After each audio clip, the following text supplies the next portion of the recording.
My husband disabled our doorbell when I was in labor because his gaming tournament was more important. I never thought I'd be giving birth alone in our apartment hallway while my husband sat 20 feet away, headphones on, oblivious to everything but his precious gaming tournament. 2 weeks ago, I went into labor 3 weeks early. My contractions started suddenly and progressed rapidly, and much faster than my doctor had prepared me for. With our first baby, I was in the shower when my water broke and the serious contractions hit. I called out for Jake, but he didn't respond. I managed to throw on a dress and grab my hospital bag, the contractions now coming every 3 minutes.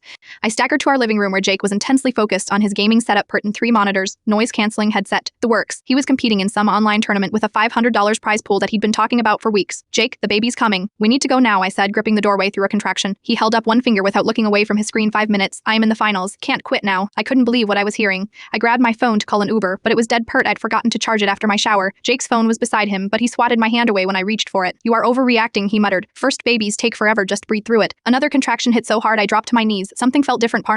I needed medical help immediately. I decided to go to our neighbor Emma's apartment. She's a nurse and would know what to do. I made it to our front door but could barely stand. I pressed our apartment buzzer that rings Emma's unit directly. We'd set it up during my pregnancy as a precaution. Nothing happened. I pressed again, silence. Between contractions, I noticed the small panel by our door had been unscrewed and the wires disconnected. I screamed his name, but the combination of his headphones and his gaming focus meant he heard nothing. I crawled to the hallway and managed to bang on Emma's door, but she wasn't home. What happened next is still a blur. I remember calling out for help, a neighbor I'd never met finding me, the paramedics arriving just as my daughter's head was crowning. I gave birth on the hallway floor outside my apartment, surrounded by strangers instead of my husband. The paramedics had to pound on our door for nearly 5 minutes before Jake answered, still wearing his headset. The look of shock on his face when he saw me cradling our newborn daughter while paramedics cleaned up around me is something I'll never forget. I won the tournament, he said weakly, holding up his phone to show me later at the hospital. He tried to explain. The tournament had strict penalties for quitting mid-game. He'd disabled the doorbell because noise complaints had gotten him disqualified from previous tournaments. He thought I was exaggerating about how fast the labor was progressing. It was $500. We could use that for the baby. Yesterday, I was discharged from the hospital. Jake had filled our apartment with flowers, balloons, and apologies, but when I asked why he'd disabled the doorbell without telling me, especially knowing I was due any day, he got defensive. You are making this bigger than it needs to be, he said. Everything turned out fine. Everything did not turn out fine. I experienced the most vulnerable, terrifying moment of my life alone because my husband prioritized the game over his wife and child. I keep replaying the moment I realized he had deliberately cut off my ability to call for help this morning. I went to the hardware store while Jake was sleeping. I bought a new doorbell, installed it myself, and made a copy of the key to give to Emma. I also purchased a small safe where I now keep my fully charged phone, some cash, and important documents. Jake thinks I am being paranoid. Maybe I am. But a man who can disconnect a safety measure while his pregnant wife is home alone isn't someone I can fully trust with my safety or our daughters. The $500 prize money sits untouched on our kitchen counter. I told him to use it for gaming therapy or perhaps a hotel room, his choice.